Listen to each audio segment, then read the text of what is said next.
listening to the Agent Survival Guide podcast, a podcast for today's insurance agents. Informing, educating, empowering, improving the way you do business in an industry that's anything but static. In today's episode, I am joined again by Jeff Snyder, the Senior Content Marketer at Ritter Insurance Marketing. The last time he was here, he and Lisa Lynch talked at length about our content marketing resource for insurance agents, the Content Library. He is back to chat about some recent updates to the library. We are joined again by Jeff Snyder. He is the Senior Content Marketer at Ritter Insurance Marketing. Welcome back to the podcast, Jeff. Hi there, Sarah. Now, back in March, we had you here on the show to talk about the launch of Content Library. That is Ritter Insurance Marketing's content resource for Ritter agents. And Jeff, you launched with 3 series of resources, correct? That's correct. Okay, so we talked about those in the first episode, and we'll be linking to that in the episode notes just in case anyone listening missed it. But we have a new series coming out. So Jeff, please tell me about this new series. Sure. So right off the bat, we knew that the most popular series and the most used was going to be the Medicare Basic series of the original 3. Makes sense. All the people using the content library are Medicare agents. So we thought, how can we follow that up? And that is now what is called Mastering Medicare Insurance Coverage. If you've been following the content library since its launch, you might have noticed that we've been sneakily adding little series packets here and there at the bottom of the page, but we officially launched it very recently. And what we're doing with this series is taking a more in-depth look at the who's, what's, and how's of Medicare insurance. So in the series, we're taking a look at how Medicare covers specific conditions like cancer, diabetes, and dementia, but also how you can get ready for your Welcome to Medicare visit, why you should work with agents, and an in-depth dive on the Inflation Reduction Act, which is one of the largest changes to Medicare in decades, really. We include a handout of the ongoing list of price negotiable medications included as part of the IRA of 2022, and we plan to keep that updated as new medications are added to that list. Then we also have things like, does Medicare cover spouses and dependents, which is a fairly common question because there's a lot of family insurances out there, and unfortunately, Medicare is an individual insurance, so we look into ways that when you join Medicare, your family can still have coverage. Yeah, that is something that I think when we think about some of these questions that people have, that's another one that it just works so differently from the time where we are in the under 65 space. You kind of flip that switch to now you're retired, now you're on Medicare. There are so many things that are different that Medicare is kind of a whole different learning curve when you have clients that are coming into it for the first time. There is so much to explain. So I think being able to go over those basics, and now you're kind of getting a little bit more into like the weeds and the details of what comes next. So what else do you have? Oh, man. I got to say, there's a lot of weeds. There's so much with Medicare that you can really get into the nitty gritty.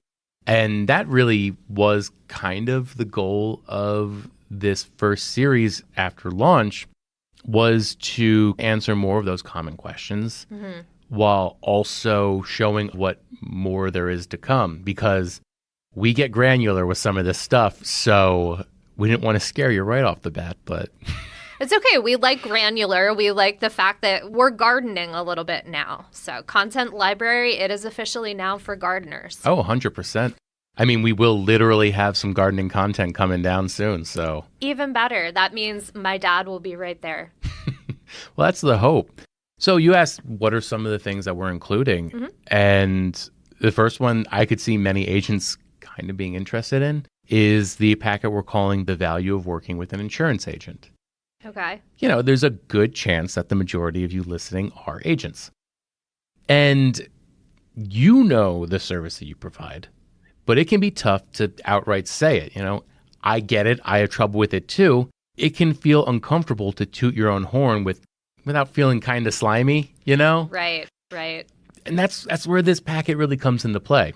And we kind of break down the subject into 3 key benefits of a consumer working with an agent. Okay. And the big one is professional knowledge of Medicare. Mm-hmm. Agents are required to have a great depth of knowledge for insurance in general, but also Medicare if they're going to be selling these products. Mm-hmm. And it's one thing that should be standard across the industry. Almost every agent should have at least a certain base understanding of these things. Mm-hmm. They should know the enrollment windows, when AEP is, when you might have a special enrollment period, that a client or a consumer might not know off the top of their head. And this is something you absolutely benefit from working with an agent on. But they'll also know compliance rules and enrollment rules, who's eligible for what and who isn't. Mm-hmm. They'll know of upcoming changes or requirements to the Medicare program and any insurance plans. Mm-hmm. And this, not quite insider, but experienced knowledge of these programs really is one thing that sets agents apart from a layperson in the field. Right. Now, how do you weave that into the content so that you give that understanding of working with an agent is really important, but how do you weave that in there so that when somebody is handing out these materials or posting these materials, that it doesn't come off that, they're tooting their own horn, being like, I'm the greatest over here. You should work with me, even if that is how we feel, because of course I think that's how we all feel about our services. We have something to offer. How do you navigate that and make those pieces come off sounding the right way? Yeah, it can be, even for a Medicare topic, it can be tough to utilize some of these things in the wild, and we'll talk a little bit more on those, but I'll jump ahead a little bit to the value of working with a licensed insurance agent.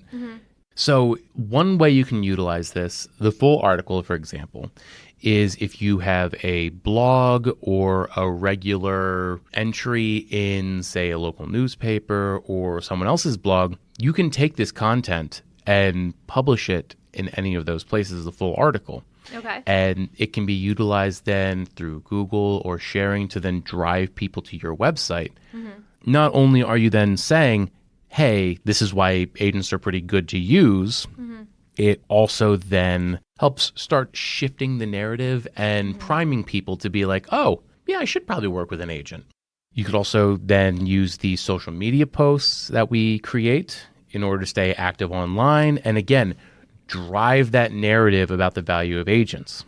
And one thing I checked this with our compliance team, you could print out the infographics or the handouts and staple your business card and then leave them behind at a public place where you have permission, say a local diner, a store. The important thing is make sure you have permission and that it's a public place. But it's a great example of then someone seeing this handout and going, I wonder what that says. They read it and then they're primed again with this narrative that agents are valuable tools for a consumer. And then right up in the corner, there's your business card. So I think what I'm hearing here, and I think what a big takeaway for agents would be, is that you don't have to worry about that slimy, icky feeling. We have done the writing for you, and it's not going to sound anything but absolutely professional, and you don't have to worry about the feeling. All you have to do is take the content and put it where you want to put it. If you're going to staple your business card to it and have it as a leave behind, if you're going to print it out and have it be in your office, if you're going to have a digital version in your newsletter, you don't have to worry about taking the time to create it or even taking the time for the headspace, like getting into that space of, okay, I need to not only write something, but I want to write it from a very specific standpoint. We've done that work for you. That's something we talked a lot about, I remember, in the launch podcast, is us kind of shouldering a good bit of that weight for creating this content because it's a lot. I mean, I wrote the grand majority of it. I know how much goes into creating this. So I can say with firsthand knowledge, I get it. I completely understand why it does take so much time and why it can seem like such a burden to an agent who that content creation isn't their main focus. It's selling insurance. So we're taking on some of that for you. And not just the actual physical lift of it, but also from a compliance standpoint, that can be terrifying. A great example from this actual packet, one of the things we cover is the fact that working with an agent doesn't cost you anything as a consumer.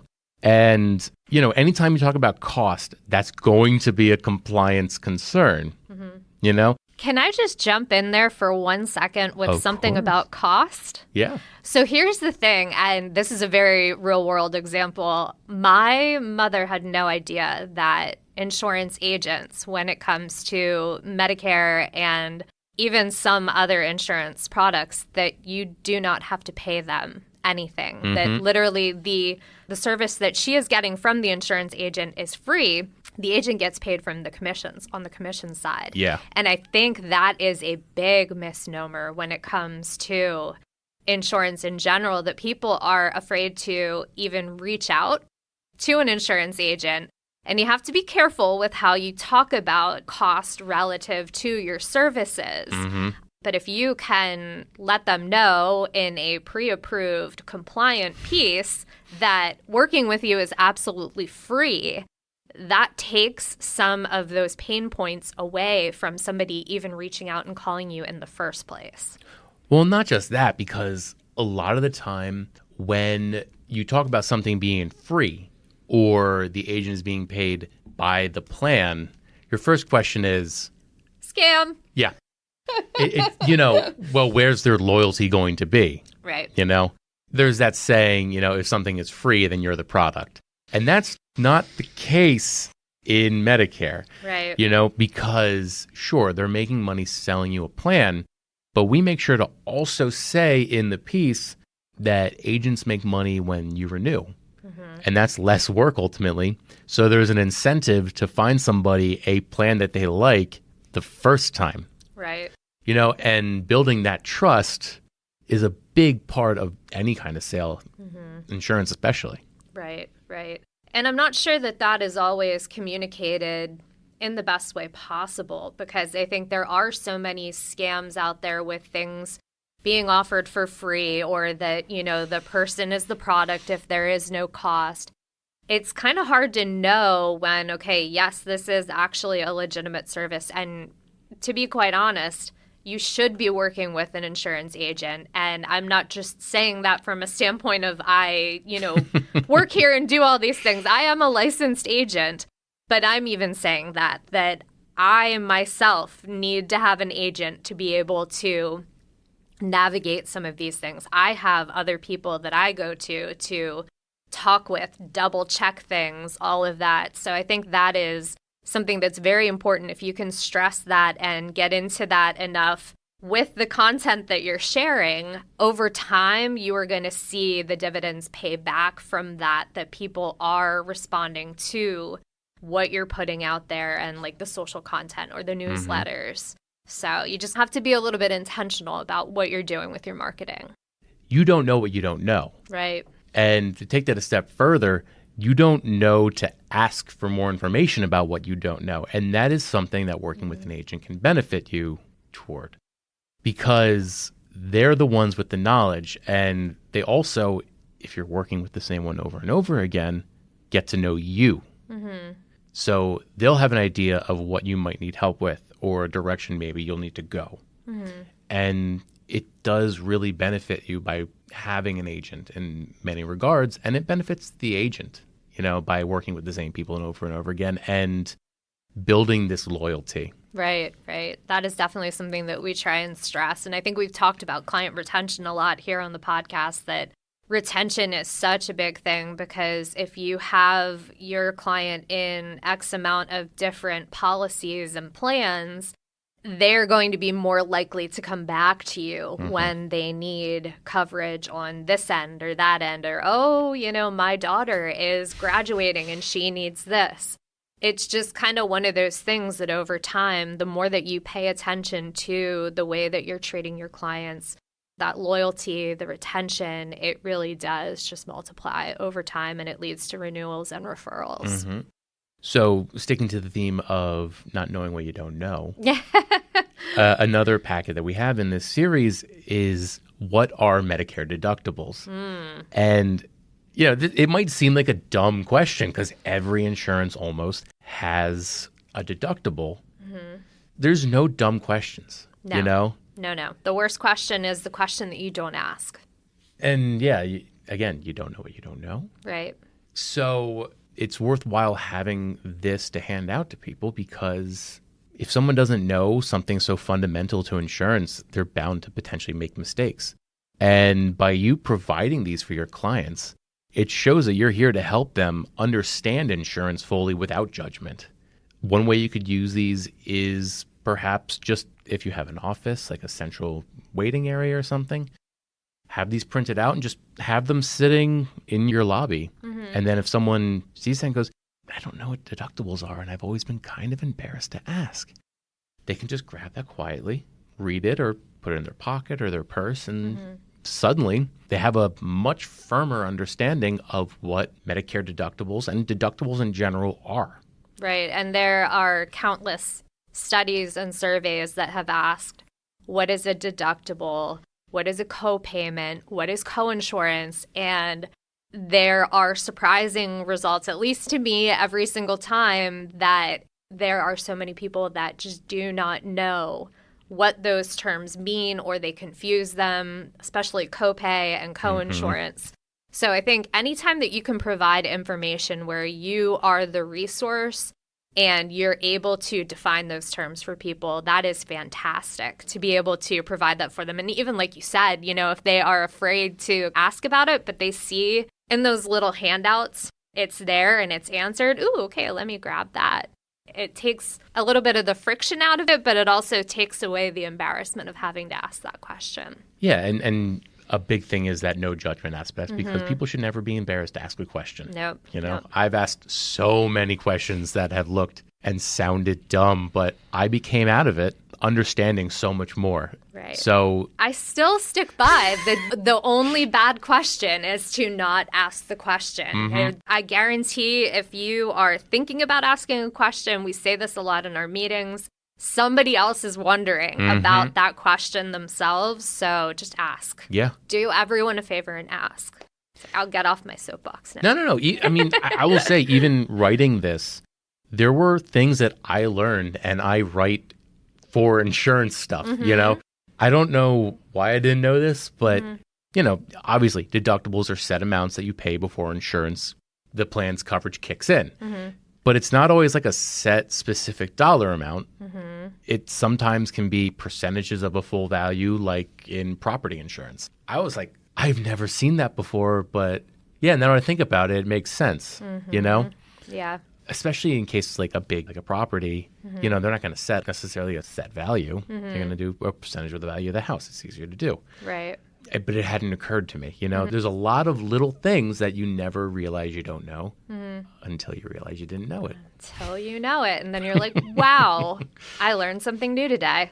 But it's also an opportunity with this packet, whatever material you choose out of it, to start to run the conversation with them about the benefits of Medicare, because there are services that are covered by Medicare before you meet the deductible.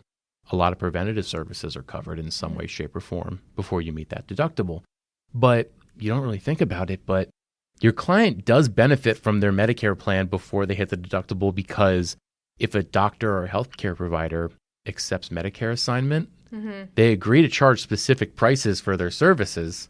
So if you have Medicare, you're usually paying less overall, even though you're paying out of pocket, because you have that Medicare plan. Yeah. So you're still benefiting from your Medicare plan before you hit the deductible. But the packet also goes into the different deductibles associated with Medicare. Okay. So we talk about the Part A deductible. A big thing about that is you need to pay it in a single benefit period, compared to the Part B deductible, which is a calendar year. And then we talk about Medicare supplements, which Most cover the Part A deductible in some way, shape, or form, so there's a real value to that. Some of them fully cover it. Whereas none anymore cover the Part B deductible unless you're eligible for Medicare prior to January 1st, 2020, Right. when there was 2 plans that did cover it, but those are no longer eligible for enrollment. Correct. Which yeah. is a bummer for me, who's still many years off of eligibility. I have a feeling Medicare is going to look a whole lot different in another 20 years. So Then we also talk about Part C, the deductibles involved with that, which obviously for the agents listening out there, you're going to be dealing a lot with Part C compared to Part A and B. But one thing that's important to stress is anything Part C is required to cover at least what original Medicare covers. So that means those same pre-deductible services will be covered with Part C as well. Right. There are still preventative services that those clients are going to see available to them, whether they have Medicare Advantage or original Medicare. So, And I know we'll probably talk about this in a bit, but I'm going to get on my soapbox a little bit here and say whether you're listening as an agent or as someone who uses Medicare, take advantage of those preventative services. They do save you a lot of money down the line, and they can help you from getting sick. So please, and stress that with your clients as well. It does become very worthwhile down the road. Same if you're under 65 as well. There's a lot of blood workups that you can end up getting as that works with your annual checkup that you have yearly to be able to look at different things as they come up. But what you're saying is get those checkups and things in so that you get those requests for lab work and all that to address the issues now before they are something further down the road. So yeah, take a look at something before it becomes something. Right. That's actually a good way to segue into the next of the 3 that we'll kind of spotlight here, which is, does Medicare cover cancer treatment? Right. And, cancer is one of the most dreaded diagnoses that anyone can get. I mean, nearly everybody knows someone that's been touched by this. And when you hear that word, cancer, Right. your stomach drops. It's whether you're the one receiving the diagnosis or it's someone you care about, it feels horrible. Right. And I think the thing is, too, is, you don't know up front. I think they're very careful nowadays about, well, we're going to take this and check this for biopsy.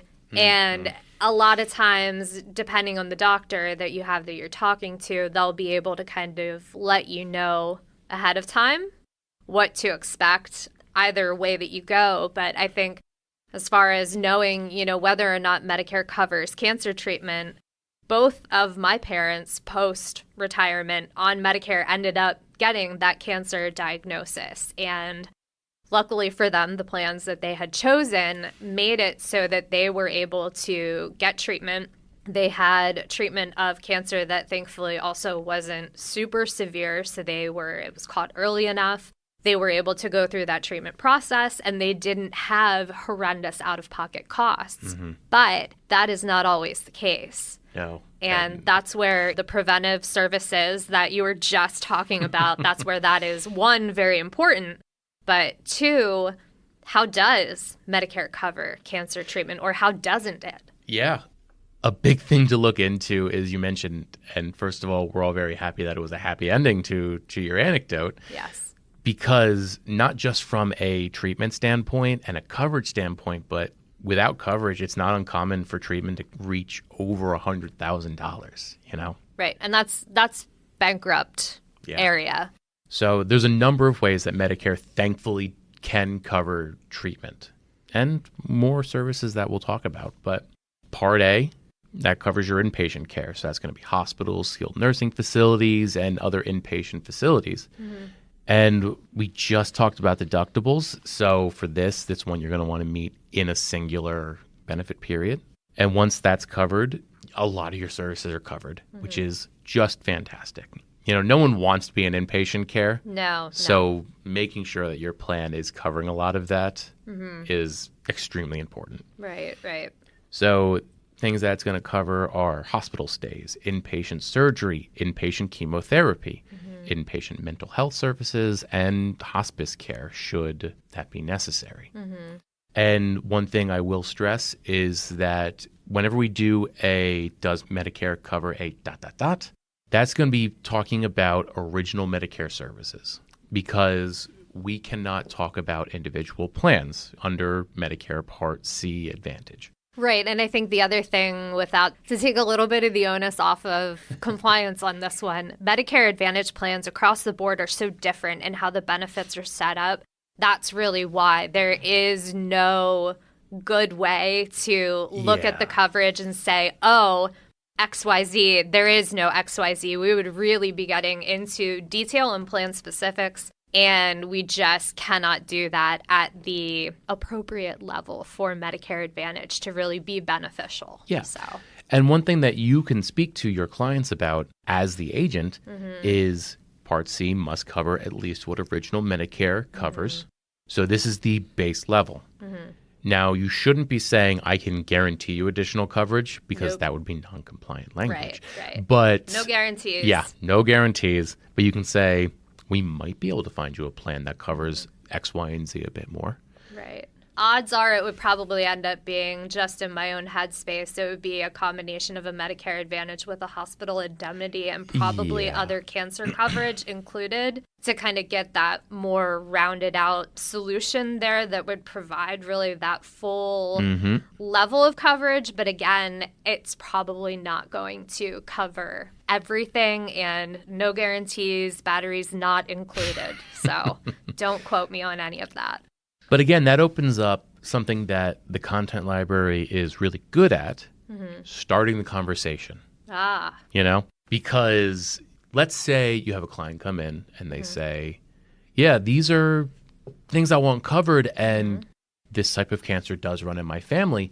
You can give them this packet and say, hey, this is what Medicare covers at your base, but if it does run in your family, here's other options we might want to look into. And that's when you can talk to them about not only what Medicare can offer them, but those ancillary plans, Right.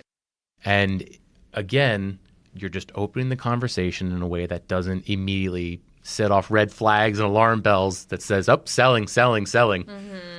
Right. Yeah. And I think, too, once you get that conversation started, you want to be talking about those conditions. You want to be doing that fact finding to really find out all of the different details that you can, because the more information that you have about that client, the better plan you are going to be able to find for them, because the more you know, the more you're going to be able to tailor and kind of weed out the things that do not fit.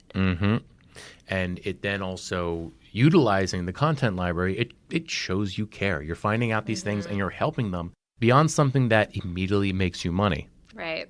So it makes you a better service to them. So back to how Medicare covers cancer treatment. Part B covers your outpatient care, and that's going to be doctor visits. It's going to be outpatient mental health services, diagnostic tests, and preventative screenings. And back to our soapbox, Sarah, coverage for these screenings and tests, they don't start at the diagnosis. And also probably port flushing, because that's something that you don't think about when you're going through chemo, is that you have a port where all of that is put into your body. And my mother is still going in for port flushes on a regular basis because it's in there just in case. Yep. So that's not a thing that goes away immediately or even 6 months after treatment stops. There are so many side services. So many. I mean, that's how it gets up to be so expensive. So talking to your clients about these little side things that you don't even think about needing, Right. Like the examples that I've been giving, the hospital stays, the surgeries, the chemotherapy. For Part B, that'd be outpatient chemotherapy, radiation treatment, mammogram screenings. That is a drop in the bucket of the things that come along with not just a diagnosis, but treating that diagnosis. Or even if you're potentially going to get cancer, it's so many things. And you don't think about it until you're in that situation. Right. Absolutely. And I think even just putting out this information, say, when you get to a National Cancer Awareness Day or a Cancer Awareness Week, you can literally put this information into your newsletter And it's right there for your clients to be able to read it so that even if it's after they have signed up and they maybe know somebody who has been recently diagnosed, or this person over here could benefit from it, so I'm going to send this on to them. That's kind of the value that we're looking at with this type of content. It's not necessarily going to bring plans and renewals and all of these things in immediately. It's more so that marketing effort to it that builds that client retention. It's kind of the snowball that you are generating over time, so that when you do the marketing properly, when you do this client retention properly, you're going to see the benefit of sending these things out. Because a simple article like this, does Medicare cover cancer treatment? Wow, that's really informative stuff that you are giving me either in the form of a handout or in this newsletter. You are providing value to me as your client. Well, I would love that for everyone in my family, or I would love that for everyone I know. So that's kind of just a little example of how to think about this content, because I do realize content, when you first get started with it, it can be very confusing to know what you're going to use it for, how you're going to use it, where you're going to put it. There are different levels to your strategy, but once you get it and once you see where it can fit into your marketing efforts, and once you see how effective it can be, really generating that value and showing your value to your clients, it is absolutely amazing. It combines like grassroots with word of mouth, and content marketing is just something I absolutely love, very passionate about it. But yeah, when did I get up on my soapbox here? We've just been sitting on the whole time. I think so. Let's dig in a little bit on how indirect it can get. You brought up, giving it to other people. Let's say before you meet with any of your clients, it's a good idea to have just a conversation on how's life, get to know them a little bit, because you want to treat these like people, not piggy banks. And let's say that they mention, oh, my friend who lives down the street, their sister was diagnosed with dementia. You can go to this series and find our Does Medicare Cover Dementia packet, and then you can give them this information and say, hey, that's a really tough diagnosis. Hand them this and see if anything in that might help them. Yeah. Right off the bat, you're not directly selling them anything. Nope. But they're going to go to their friend and they're going to say, hey, I got this from my agent. It's really informative. There's a lot of information in here that could help you out. Different ways that you can maybe save some money or just get the treatment that your sister needs. Or even just answer questions that you have, because right now you are absolutely freaking out that this diagnosis happened. Yeah. And not only is that creating good word of mouth, but it's also just being a human. Right. And this soapbox is getting a little hot. But no, it does, in a business sense, help you, because people want to work with someone who views them as a human. Right. And I think that's a large part of what makes content marketing work, is because when you are doing it the right way, you should come across as being very human, because what you're giving when you're doing content marketing, you are not really giving them anything other than information, entertainment, infotainment, all in one nicely wrapped little bow. And the thing about what we have in the content library, we have different ways of being able to take that same information, and you can send it out in different avenues depending on what type of marketing you're doing.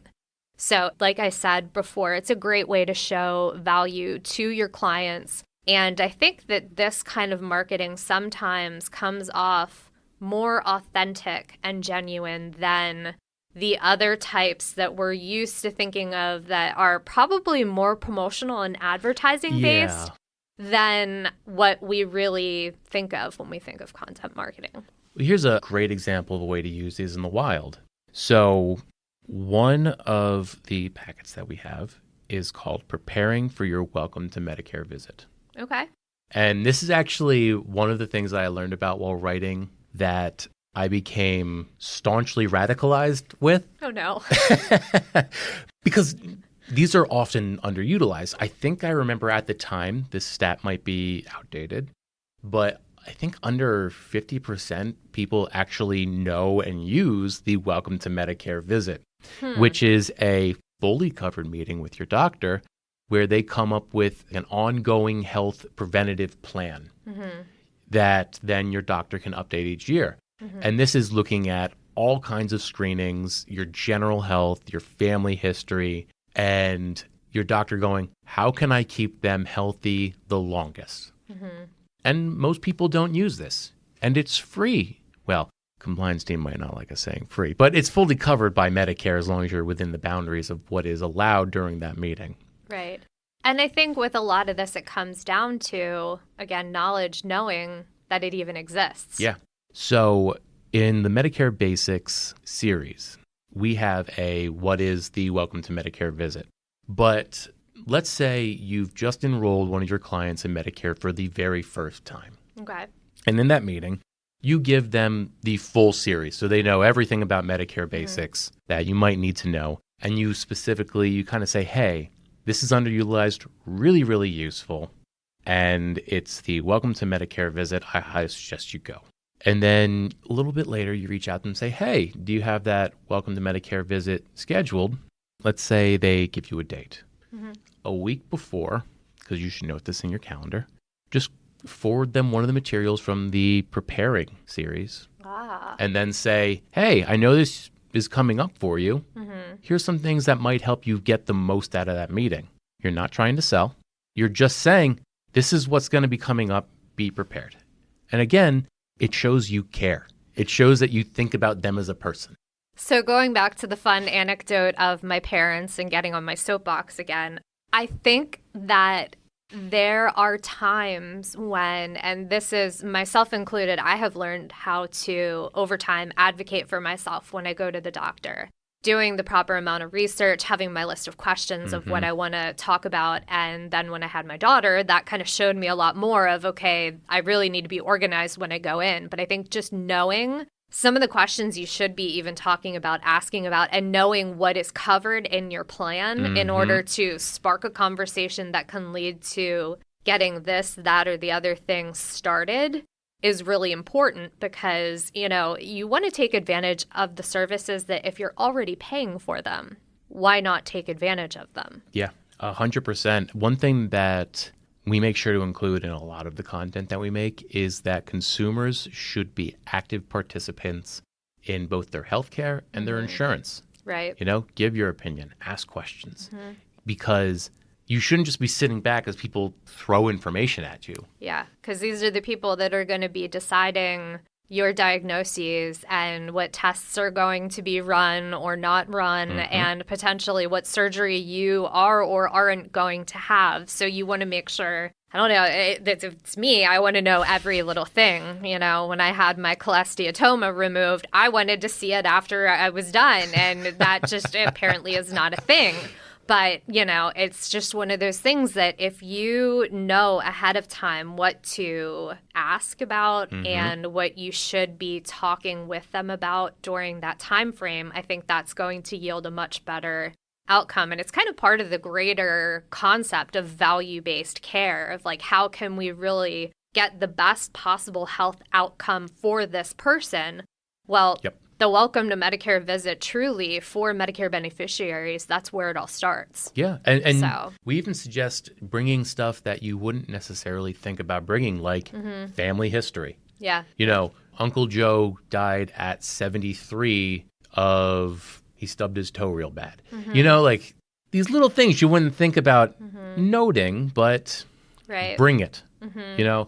A doctor they shouldn't, but they might roll their eyes at extra information, but you never know what's going to be important. Oh, I've gotten the eye rolls and I've been told to get off WebMD, but I like to be prepared, so.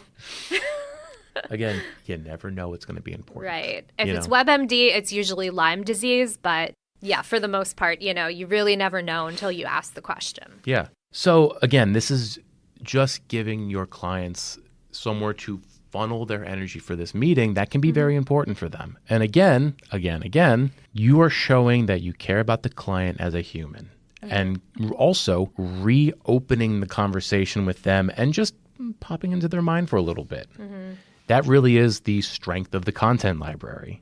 In each of these cases, it's starting or reopening a conversation that might have gone closed otherwise in a natural way. So you're remembered in a positive light and you're staying top of mind for them. Right. And I remember still from back when we first started working on research and content for final expense products, one of the biggest reasons that money is left on the table for insurance agents is usually because they're not bringing it up in conversation. So if we can help in any way to provide conversation starters, however that conversation starts to happen, whether it's from newsletter content, whether it's from a handout in your office, or even posting some of the stuff on social, that is really what content library is all about. Yeah, and you never know what'll start the next conversation. That's the neat thing. Very true. They might see something and they go, I'll talk to them about this. And I should say, from a compliance standpoint, one of the values of the content library is that everything's been evaluated, but you should also make sure that you're being compliant when you are speaking with your clients. Our materials are compliant, but you need to make sure that you're staying okay as well. One example, and any of the examples that we gave of using these, the email that you send to your client, you need to make sure that you have your TPMO disclaimer, and to be extra safe, you should have an opt-out option in the email. These are little things that you wouldn't necessarily think to do, but it can be very important, Right. I just added the opt-out to my email signature. Yeah. I mean, you'd be surprised at how important that can be. Yeah.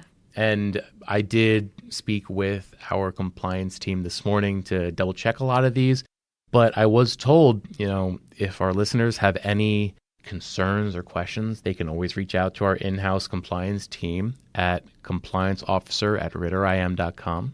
Absolutely. Yeah. We will have the link to that email address in the episode notes as well. It would take a lot of stress off their backs if you guys ask questions, because I'll tell you, that's something they always worry about, and a compliant agent is a good agent. It's just, you would be surprised at how easy it is to be non-compliant.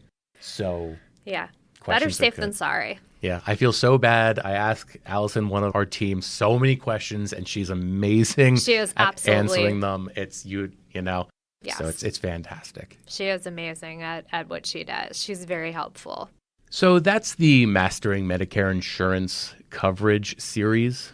There's obviously more there to check out, and I highly encourage you to do so. But can I give our listeners a bit of a sneak peek on the one that we're working on next? We love sneak peeks.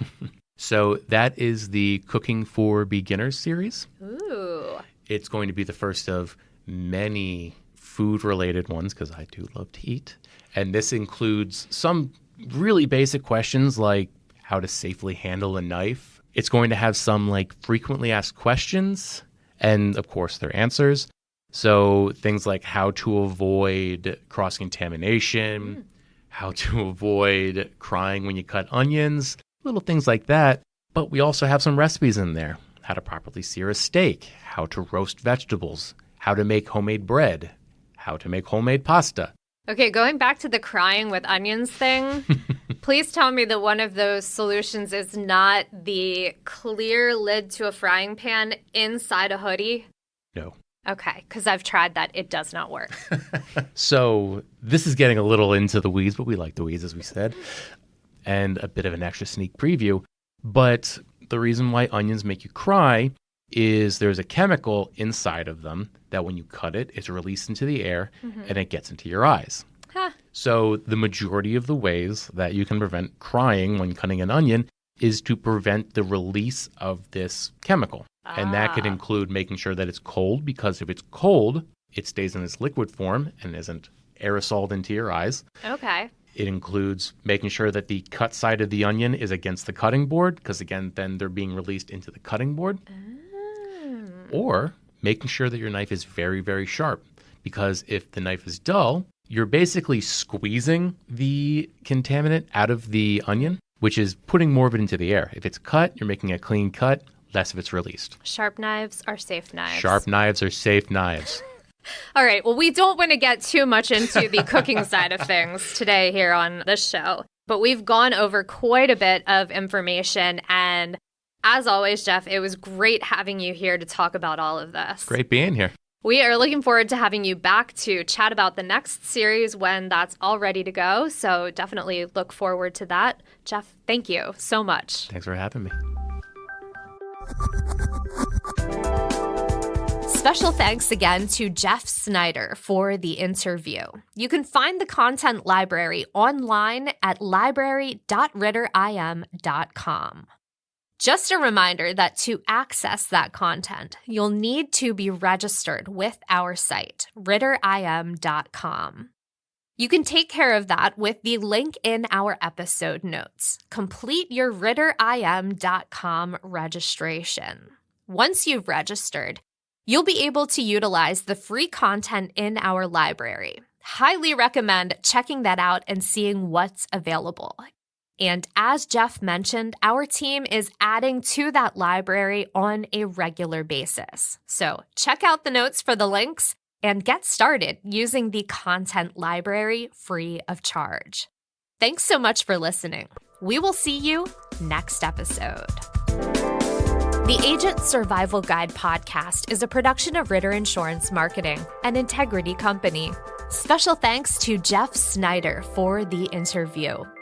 Recording and production by me, Sarah Ruppel. Podcast design by Urban Rivera. Artwork by Tina Lamoureux. Like, follow, rate, and review our show wherever you get your podcasts.